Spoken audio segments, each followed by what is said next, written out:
Since the beginning of aviation, once we solved the basic problem of flight, one of the early applications of aviation was to move things and people around the world.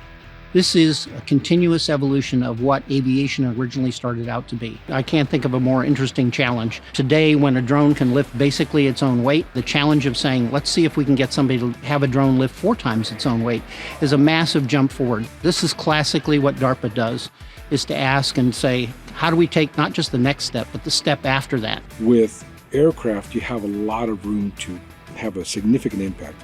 A small reduction in weight has a significant impact on fuel consumption, on the amount of distance that you can travel, whereas it's not as impactful on a ship or a car.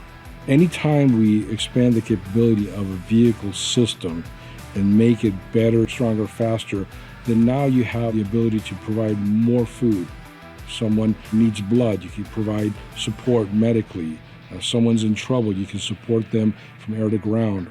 There's just so many aspects of increasing the capability of what you lift that helps every aspect in the military.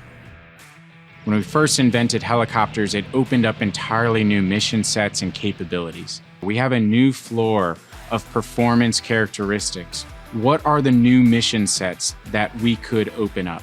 What are the new possibilities? What can we do next? By making this breakthrough, we open the opportunity to the military community to rethink how they fight and act in warfare.